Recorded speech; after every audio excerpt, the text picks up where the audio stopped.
Break out of the matrix and experience life at a whole new level. Our next guest is here to share with us how humanity as a whole has been tricked into believing a false paradigm and what we can do to escape it and to make a difference on a global level.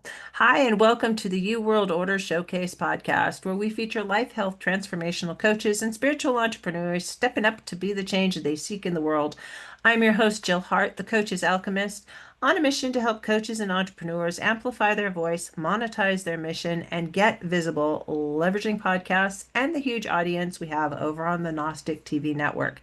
Today, we are chatting with Cate Montana, journalist, author, advocate for the inherent goodness of humanity.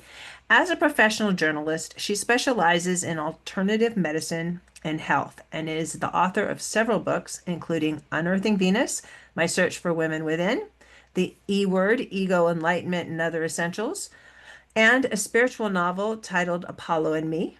After Cracking the Matrix, 14 Keys to Individual and Global Freedom. And her latest book is Gender, Patriarchy, and the Sexual Mind Control Breaking Free. She has a master's degree in psychology and is gently owned by two fast growing cats named Leo and Scout. Welcome to the show, Cate. It's great to have you here. It's good to be here. Thanks, Jill.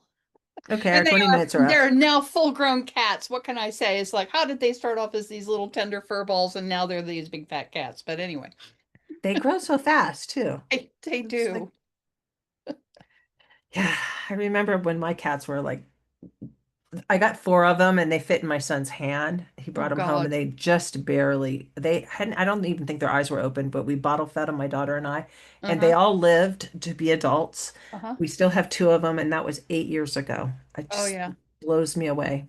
Had four kittens at once. Two was enough. It's just like no curtain went unclimbed, no anything went unscathed. It was like, oh my God, when is this going to end? And now it's like, oh, could you run a little bit more and be a little bit more playful? Yeah. It says that. I'd rather talk about cats than interdimensional negative entities interfering with humanity, but that's why cat videos are so popular on YouTube. Yeah, And yeah, nobody wants totally. to talk about the dark shadowy stuff, but heck, Jill, if we don't do that, then we're not hitting on all cylinders and we're not able to really deal in life with what we need to deal with. And then we wonder why we're still cycling on the same issues over and over again and kind of going nowhere. And it's kind of Mhm. like, but I've meditated for 30,000 hours and I always think positive, and it's just like, yeah, that's because we're missing half of the other story. And Yeah. when COVID hit, yeah, I had, I was writing books on enlightenment, that Simon and Schuster was publishing, and I thought I knew, I thought I knew it all. And then COVID hit, and I looked at the world gone mad overnight. And I'm a health reporter. I've been writing for Lynn McTaggart's What Doctors Don't Tell You for a decade and a half. So I knew all these alternative therapies that the doctors were employing all over the world for COVID incredibly successfully. Nobody was going to the hospital, et cetera. And I just looked at that whole scenario and went, it was like running into a wall at 1,000 miles an hour, Joe. And I was like, what the hell am I not seeing? What have I not been looking at? What is really driving this insanity? Why are we being driven into a corral? Why is humanity being herded and destroyed and from within and without? What the hell is really going on? And so that led me to the dark side. That led me to taking a look at, well, what's behind the curtain here? I've been in my positivity bubble, enjoying it, and I can reach bliss in with my eyes closed. But what's going on my daily, what's on the daily plate that I have to deal with? And so that led me to the realization that what I think of erroneously actually labeled as evil on this planet, is very, very real. Planet Earth has been the subject matter of a interdimensional negative, I call it a parasitic intelligence, for Mhm. thousands of years. When I started down this road in 2020 to investigate what the heck was going on, um, every culture and every religion that I studied going back like 5,000 years identified this energetic, identified these beings. The Greeks called them the archons. Um, Native Americans call these entities Wetiko. I think the Iroquois Nation calls them Windingo. The Hawaiian Kahunas call these beings the Eepa. Um, the Tibetan Buddhists call it the hungry ghosts because they are parasitic. They feed on emotional energy. Even Carl Jung talked about it, calling these beings the antimimos, the antichrist force on this planet, affecting humanity like forever. And and so I was like, oh my God, this is real. And oh my God, then the second question was, well, and of course Christianity refers to all this as the devil and has put it into this very kind of superstitious based, almost unbelievable, weird, the cloven hoof and the tail and the red and the horns and all that, and makes it so ludicrous that you can kind of dismiss it. Which is actually one of the methodologies behind why we don't see this. Mhm. Because I asked myself after I uncovered that, oh my God, this presence has been known for like ever. Well, why don't we know about it? And so then I had to put my thinking cap on. Well, okay, if we have been subject to this entropic parasitic feeding that just draws our light and draws us down, down, down to more of its level, Mhm. then well, what's the methodology? What's the mechanism that allows us to continue to be fed upon and not know about it? So that, then that was the next rabbit hole, and eventually I wrote Cracking the Matrix, which was exposing the presence of this intelligence on this planet, what its agenda is, which is fundamentally to have a human body, a host it wants to be able to embody. But we are these amazing beings of love.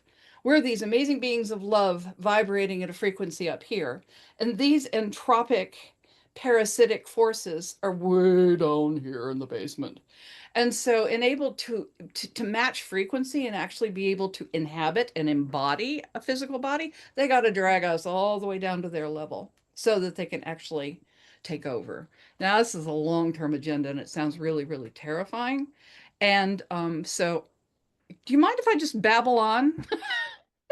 Go for it. It's fascinating. But before everybody kind of goes, oh my God, I don't want to know about this anymore. It's like the thing that has been very empowering for me to discover is that once I turned around and I really investigated the nature of this intelligence, it's essentially powerless. It doesn't have these beings don't have enough energy, power, or anything to pick up a rag. They need us to do the hands-on to create political systems, economic systems, philosophical systems, religious systems that have truth that pull us in and we go, yes, that's truth. But then there's a twist. It's called the twisted light fundamentally. But we are influenced mostly mentally and emotionally. And if we can get, if we're wounded and we've got issues and stuff like that, that's where they can hook in. Wherever we dismiss, or wherever we're wounded on whatever level, mental, emotional, physical, or spiritual, that's where that parasitic force can come in and start, the whisper in the ear, the picture of the devil on one shoulder and the angel on the other is far-fetched, and yet it's got a real element of truth to it because Can I ask you a question in yeah, here? it's an influence. Yes. So does are you saying that the parasite like takes over the body and pushes the soul out, or do they inhabit at the same time? How does that look? I wish I was the definitive authority on this. From Hmm. the best that I have understood in the last 5 years of research, Hmm. is that it's a gradual takeover. Hmm. The more we start down the path of fear, self-doubt, self-hatred, shame, Hmm. remorse, guilt, those are all way low level frequencies. And when we buy into the programming that now this force has been on this planet for thousands of years, so Right. it has made a really strong entry into our world. And there are a lot of political leaders, religious leaders, etc., who over the centuries have implemented its let's drag humanity into the mud and make us filled with shame, remorse, hate ourselves, hate the body, all these agendas to make us more susceptible to the influence, to that vibration of you know you really can't do that, and you know you really don't deserve love, and Mhm. you know you're really not that great a person. You know, all those self-denigrating frequencies, the more we believe it, the more open we are to that lie. And then, you know, the more we also subject ourselves to, I'm just a lowly human and I look to God or my guru or something outside and greater than me, who is actually this sublime being of pure love, spirit, divine, you know, we're already God. And it's like, but if we can make it, but if we can be taught to teach ourselves that I'm less than and a pitiful wretch, and then Do- you know, then it's got us. Then we become, you see, they don't have any power over us.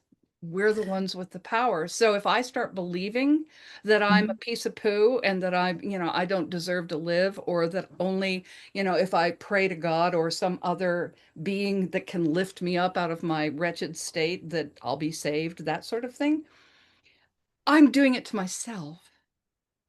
I have the For sure. power. They don't have the power. I have the power. They got to convince me to basically sabotage myself. That's the So okay, agenda. I got another question. I'll just raise my finger when I have a question. Okay. Um, let's talk about these people that are on the top layer pushing. Yeah, How are those that have been they? taken over, literally. So they really don't exist as Uh, I lack the words to say like godly beings, but in that I mean that I believe that our spirits are a piece of God. So absolutely.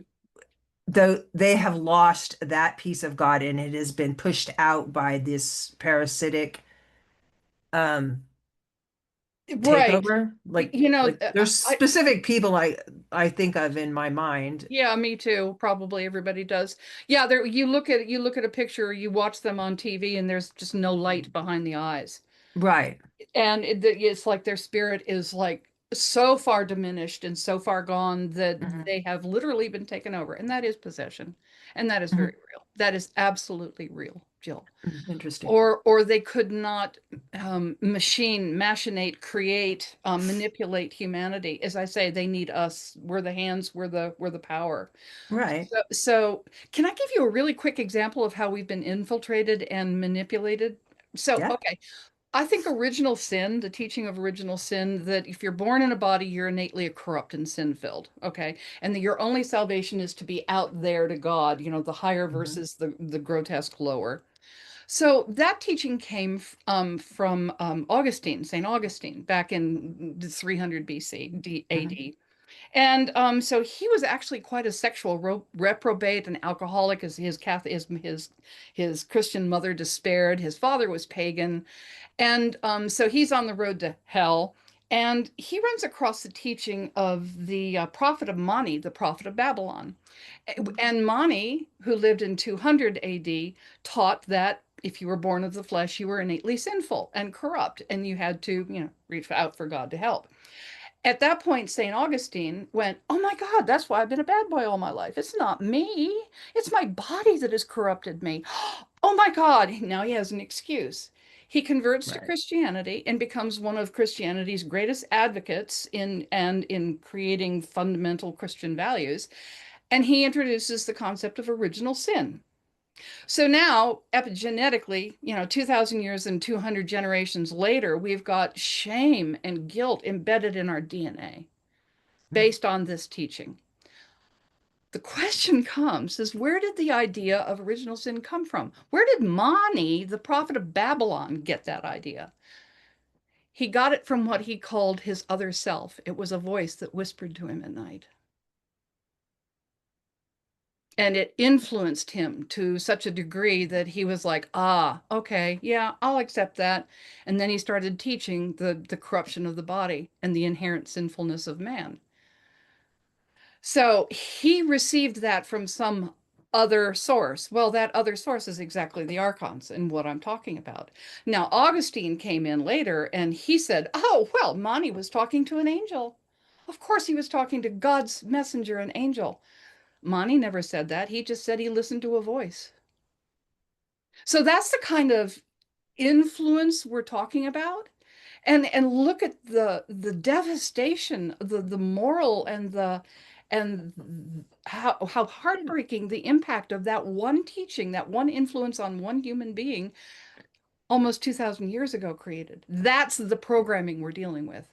and Augustine was right. He was talking to an angel, but not all angels are angels of light. Not Uh, all uh, angels are angels of light. Yeah, exactly. it's a point that many people miss. Angel just means messenger. Yeah.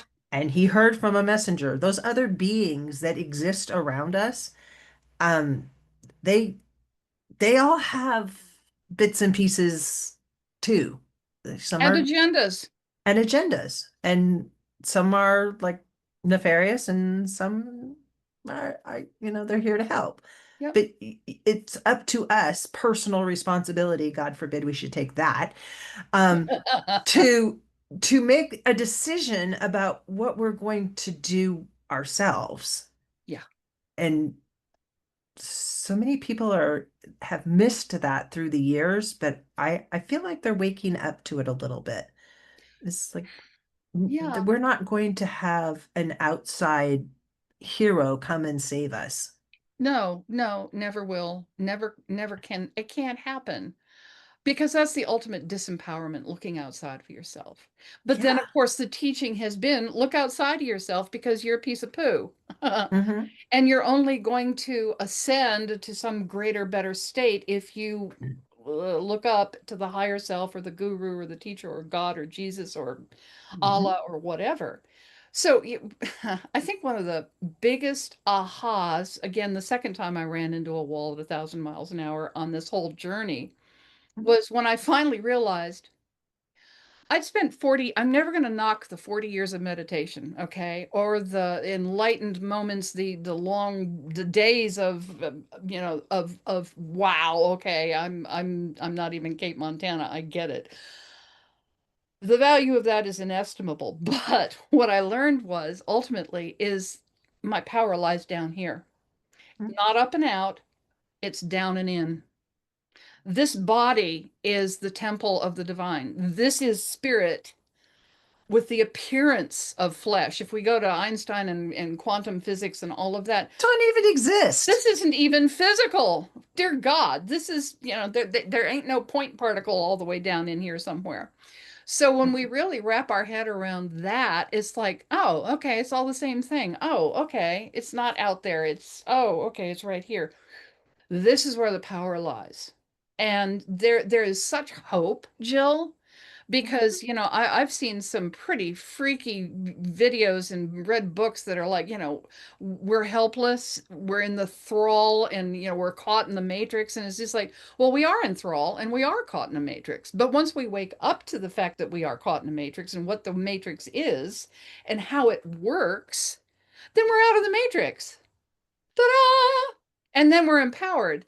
And my kind of motto, and it's on my website, is how can I become what I already am?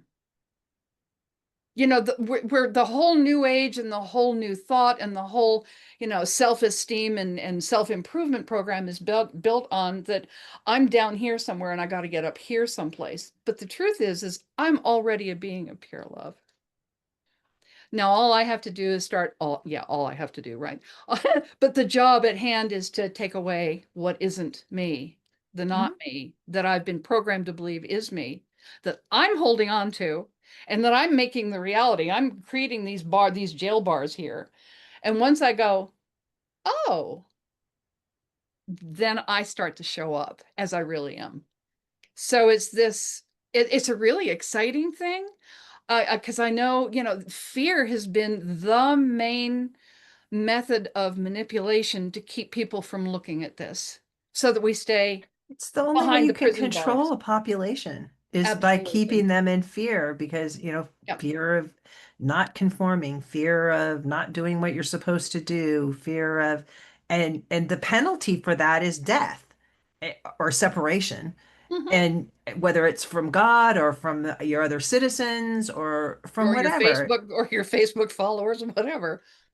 or Facebook in general. It's just like, Oh no, you people never know. unliked me. Yeah. S- Yeah, I'm like, well, good. So it's A a lot to really deal with. I know it's a hugely profound time we're in, Jill. And people like David Icke, when I look at that man, he's been pounding this pulpit for 45 years. And and half of the world has banned him from travel to those nations because he's such a threat. Well, damn straight he's a threat. He's been talking about the truth being fed off of by these beings. He's been talking about this agenda forever. So my hat's off to him. And I mean, I listened to him like 40 years ago and I was like, huh. And then I forgot about it. So because I was focused on everything that I thought I was focused on, not the bad dark stuff. So what a journey. It really, I think COVID was a blessing in God, so many ways. And people either saw what was going on as it was happening, or they woke up, or they're dying because of the decisions they made to keep themselves safe, but that's the wrong decision. You yeah, can never keep yourself totally safe. Life is not without risk in anything that you experience. We're here to have an experience as God. God, yeah. I posted a note on Substack the other day, and it was basically I had killed a bug, Hmm. which had prompted this line of thought for me. I was wondering because I believe that God also inhabits any living thing, plants, trees, bugs, whatever. There's a Rocks. sliver, yeah, there's Yeah. a sliver of his consciousness is embedded in that. And he's having these experiences, plural, but all at the same time.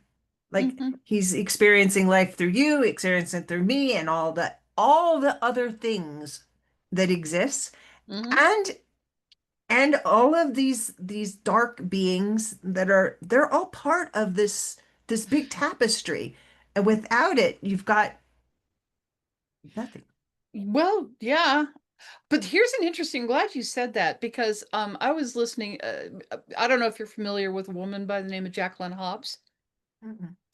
AKA Oracle Girl, oraclegirl.org. I plug Uh-huh. her big time. I was listening to, I don't know how to describe this woman, except I finally stumbled across the word phenomenon. She is a phenomenon.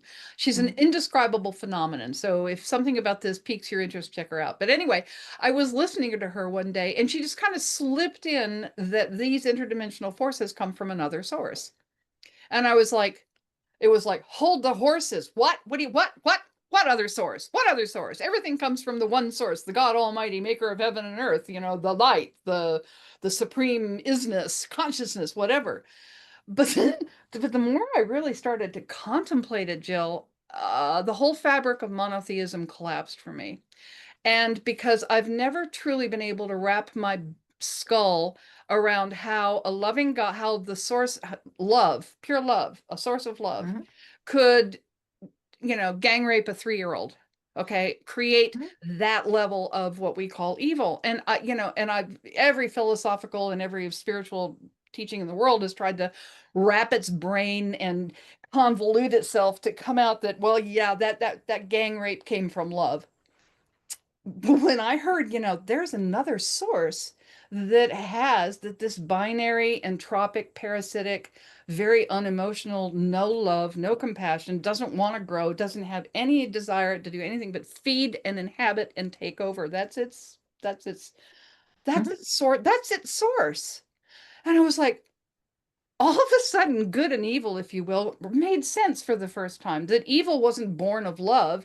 There's another source, and then these two are oil and water, and they really don't mix, even though this can try to feed off of that. It just won't work. So I'm just throwing that out to the audience is like, when I open my mind to the concept and the possibility of an other source altogether, and I think at one point, if you get to the point that there might be more than one source, then how many other sources of what kind of life form, if you will, or consciousness or universe or dimension that was spawned from that source? It kind of gets really big and mind-blowing really fast. But I just want to throw that out there because it's made a huge difference in my ability to navigate the why and the wherefores of this intelligence and go more and more, wow, that's not me. That's not me. You know, my hypercriticalness, my drivenness, my self-punishment, you know, all of those, I'm like, I just thought that's how I am. And it's like the more I discern my being of love versus this other frequency and these other agendas, it's like, Mhm. oh my God, that's not me. So that's that uncovering of the veil of letting go of the not me to, oh, and I feel the shine and the glow and the, oh, Mhm. this is me. I don't resonate to that anymore. So it's a real it's an adventure and it's a very empower it's empowering.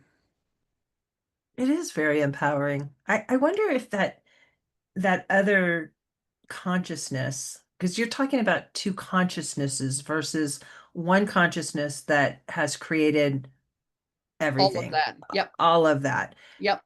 which is really kind of a dynamic way to view it. I think with Christianity, you're talking about the devil and God, Right. as And the fallen being, angel Lucifer and all that. Somehow love has become something other than love. I'm sorry. well, the Bible Love is does say always going to that be God is love. the creator of both good and evil. But I Yeah. think that there's a lot in the Bible that's not Yeah. what we think it is. So Thank you. It's a manipulation to it try is definitely a manipulation, to and get us to there's accept the impossible, that that which is pure love is not going to destroy or do harm. Mhm, Period. Now this mhm. will completely unconsciously. It just doesn't even care. And I it wonder will it because parasitic intelligence by its very nature is destructive and it's self-destructive. I And so wonder if without that we wouldn't live like forever. I don't know about that, but yeah, just the nature of nature. The more I go into the world of love, the more I'm aligning myself with natural world. As I say, I've discovered that true power and intelligence lies within. My Mhm, body will never lie. mhm, My body always knows the truth. Now, my mhm. mind can screw me up endlessly, Endlessly. endlessly. But my body knows because it is the ground of love. It's the expression of love on this plane. So it's like the more I learn to trust my knowingness and start to read the field from this place, then I've got a talisman. Then I've got power. Then I can never be tricked by external manipulation. Then I can finally firmly sit in my seat of grounded power and know God. And no, I'm not going to take that shot. Yes, I am going to move to that place. No, I'm not going to eat that substance. You know, this is telling me where to go. That's true power. That's true love. That's health. And it's not a thing that we can do by ourselves either. This is, if there's anything I've learned, Jill, is it's about communication and mutual support and joining hands with other people who are getting this level of self-trust and self-love and going, okay, oh, we stand for love. We sit down for love. We live for love. We do this and not the airy fairy bullshit love of, oh, I have to be nice all the time. Or, you know, love is this planet and it contains a volcano that could wipe me out tomorrow. And it's still love. It's life force and it's growth and it doesn't look Mhm. twice it running me over. And so if I can stop taking it personally, I go, yeah, okay. I want to align with that. I love it. And that's what you explore in your Substack. That's what I explore in my Substack. That's what I explore in my books. Yep. And it's fun because it's an exploration. You know, shit, Jill, if you'd asked me 10 years ago, I would have pretty much told you, given you an answer for everything. And now I really realize finally I've come to the point where how little I know, but now it's much more of an adventure because I don't have all the answers. I'm getting a few and they're making sense and I can see and feel and experience the shift in myself of what that is and how we can really start to show up together. And so the proof is in the pudding, so to speak. And it is an adventure, much bigger than we had. And when you break through that, it just is like opening the cellar door. Um, and discovering there's this whole world out there that is like it's sunshine and amazing experiences, and it doesn't have anything to do with anything other than just being and the power of being and accepting who you are and how you show up and all the pieces and being able to look at your thoughts and say, no, that's not my thought. That's something else's thought. And I don't have to look at that. I could just let it go. Bye-bye. Yeah, totally. And then, yeah, we truly are on the trajectory to creating the new world because there's just so far that this anti-life force can continue to mess with this. It's oil and water. At a certain point, this just going to go its own way. Yeah, it has to. You can feel that happening. There's they try to gin up the whole political arguments and the medical arguments and the arguments about everything. Arguments are just evil trying to instill fear in otherwise unoccupied human beings. Yeah, So, absolutely. and the more Look they over can, there. yeah, Look at the orange, thing over there, or look at Elon. Let's go burn you know, Tesla or an something. ugly Tesla. But it's like, oh, please, people, if we could So just, ugly, aren't they? they are so ugly. Oh my God. Even when Elon Musk was supposed to be cool, I've always thought Elon Musk was a little odd. I've But always thought he was scary as hell. When he came out and announced that AI is dangerous, so therefore take my Neuralink and implant it in your brain. I was like, yeah, okay, bye no. bye. Yeah, I like AI to an extent, but it's not, it's just a program. It It's is a not tool. sentient. And people get all wrapped around the axle about sentient. But when you start talking about changing humanity in, I'm sorry, but those shots do change humanity. Damn straight they They do. they mess with your DNA and then they mess with your offspring's DNA and Yeah. it causes changes to that we don't really even know how they're going to affect the future generations. And yet we're just like, oh, go take these, they're safe and effective. Neither Well, of which is true, but it hooks us up to this different frequency operating mhm, down here. And again, the whole agenda, Jill, is to drag us down and diminish our light until we're operating at such a low level that we're literally completely taken over. mhm. And yeah, the all of the nanotechnology and the graphene oxide and everything else in the shots are just right there. And here's one of the things about the spiritual teachings and how we've been uplifted and then shot in the foot at the same time with so much of our spiritual teachings. This whole power to manifest, I'm this powerful mind. It's just like, oh, please, the mind is just such a small part of the picture. It's just ludicrous. But I do not know how many of my friends in the spirituality arena, Jill, went, no, I don't want to take the shot. Everything in me is going, ew, I'll just white light it because I want to go to my friend's wedding in Spain.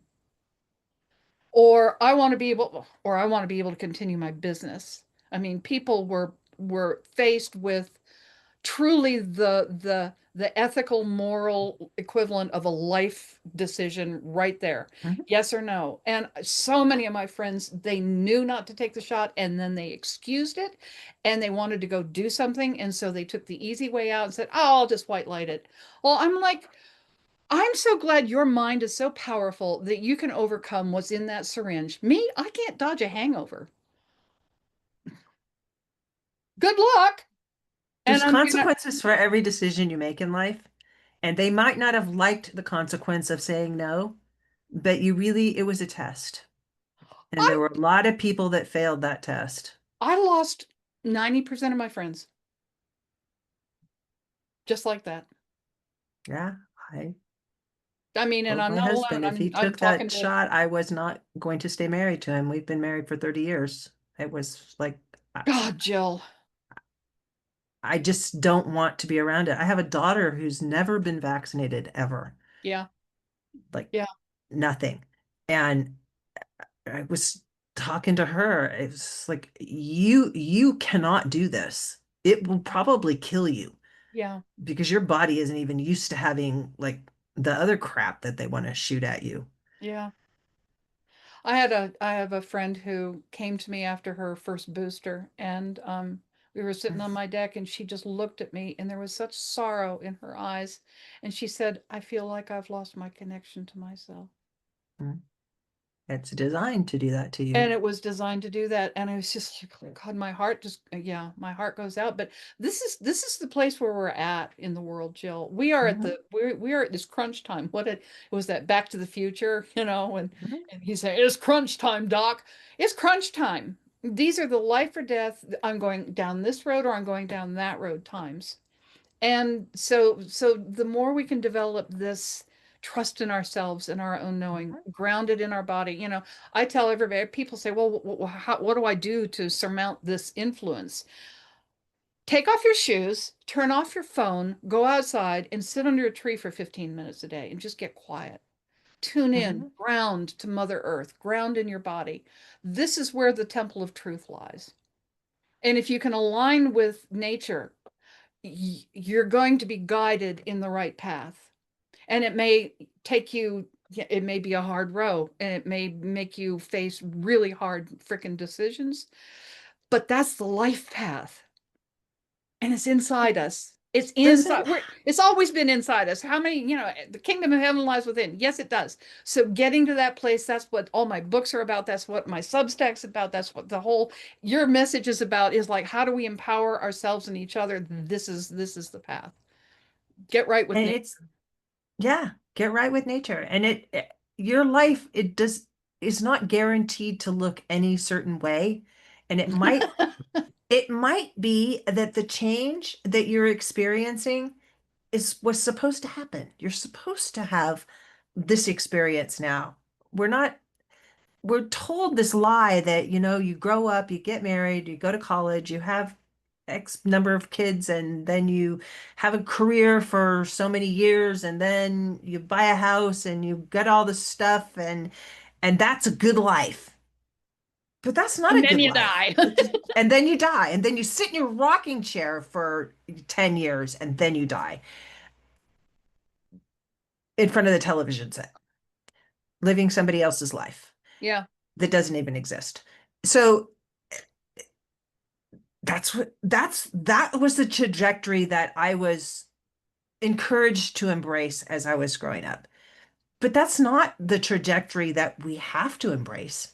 It's just one possibility. And that particular one has dragged more people down into the very low depths of vibration because they get all frustrated because things don't go as they think they should be going. And they're trying to manifest things, but they're stuck in their head about what this manifesting thing should look like, rather than just letting it all be a game. Everything is a freaking game. It's just like it's going to be whatever it's going to be. You can have desires and you can want to win at a certain game, but it doesn't mean that you're going to necessarily. But just exploring the options, how fun is that? Yep. Open-minded exploration. Absolutely. Being curious. Yes. Yep. And knowing that who we really are will prevail. Love will always out.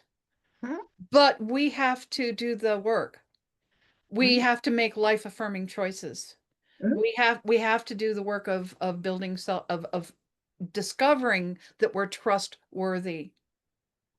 Not up here, because this is the last place I can trust, but down in the body is like, okay, follow this, follow my heart, follow my gut. Mhm. Yep, that's And it's not the same answer for everyone. Everyone is on their own path, and it's fine. You don't have to pull people onto your path. no. And I think the more that we can just let people be who they are, the better it's going to be for all of us. Well, it certainly is a lot less arduous because I can't convince anybody to do a damn thing. The best I can do is to find my own wobbly path and strengthen it. And then if I can reach out a hand or write a Substack article or a book that helps other people stand on their own 2 feet and reach out a hand to another person so we can walk forward together as Mhm. what we really are, beings of pure love, and create a whole new paradigm and a reality out of that frequency from what we really are. Mhm. Amen, sister. I'm with you the whole way. And I see it coming. That's the thing that just fills me with hope, is that I see it coming. I do recognize that there's a lot of chaos in the world right now. There's a lot of what people would call evil in the world right now. But it doesn't, I don't have to dwell on it, and I don't have to believe that it's always going to be that way, because I just don't. I think it's just a time. And then something else will happen, and we can go through that experience for a while. The more the love builds, Jill, the more the other falls away because it cannot cling to love. It cannot vibrate. It's just like the tick falls off. Mhm. You just, and it does, it literally falls away. But sometimes it's a bitch, walking that path when you're vibrating at a higher and higher level, and then all the stuff inside you and outside you that's not of love shows up. Mhm. And then the hard decisions come. But, we just keep walking down that road and going, okay, I'm a being of pure love and I'm doing the best I can. And that's my sincere intention. And just keep walking. Just what it was it, Dory? Just keep swimming, swim, swim, Keep swimming. just keep I swimming. love that. Okay, so people can find your books where? Amazon. You can go to my website, catemontana.com, and that's Kate with a C. And my Substack, which is cmontana.substack.com. Perfect. And on your Substack, why should people subscribe to your content? It's an ongoing, because this is an ongoing unveiling and evolution. And so my Substack is about whatever comes up in the moment to examine. And oh my God, I never saw this before. Or oh my God, this fits with that. Or have you ever thought about, or, the latest I've learned. It's all this conversation about on this that's about this ongoing unveiling. So that's what that's about. I love it. I've been over there and read some of your articles, and they do explore questions that people, I think, are more and more asking. And Yeah. it's I just mean, exploring the questions. It's not coming up with it has to be, this has to be the answer. We can just, no. Even silly stuff like, which isn't even silly, like, when I've been noticing for a decade that cars are becoming more and more monochromatic. And I looked at a yeah. picture of a parking lot in 1985 and it was a rainbow of colors. And now you look at a parking lot and one out of every 18 cars has color. One out of every And it's a 18. muted color. Everything, and it's a muted color usually, and so everything is shades of gray and to black and white. And I'm like, well, what the devil is all that about? But it's a dulling of our senses. Yeah, everything is about bringing us down to a lower level. It's a dulling of our senses. It's a dulling of our exuberance. It's a dulling of our ability to appreciate beauty and color and vibrancy. It's like, Christ, it's more sucking on our energy. So I mean, yeah, so that's the kind of stuff I get into on my Substack. I love it. And she does have a picture of the 1980s parking lot with all of the bright colored cars. It's shocking.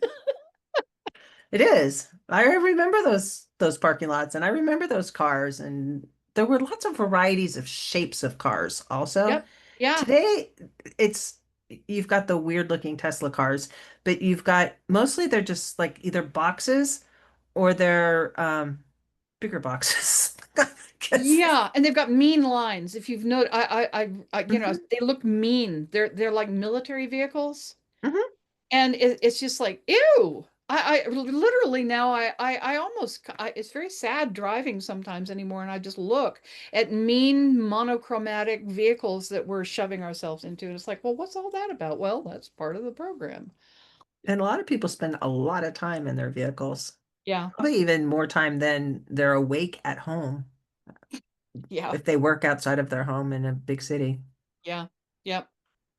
So stuff like that, the clues, the hints are all around us.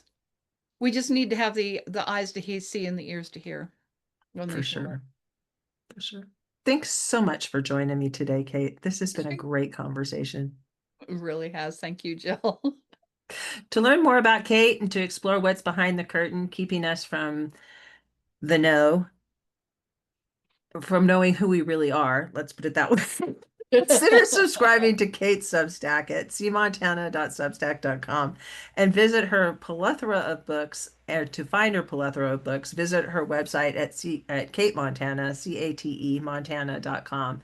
And we'll be sure to put those links in the show notes below. Thank you for tuning in with us today. If you have a podcast or are interested in starting one to get your message in front of our large and an active audience, be sure to reach out to us at jill@gnostictv.com. We love to help spiritual entrepreneurs and coaches amplify their voice and monetize their mission and offer a variety of ways to do this on the Gnostic TV network platform. Join us for our next episode as we share what others are doing to raise the global frequency. And remember, change begins with you. You have all the power to change the world. Start today and get visible.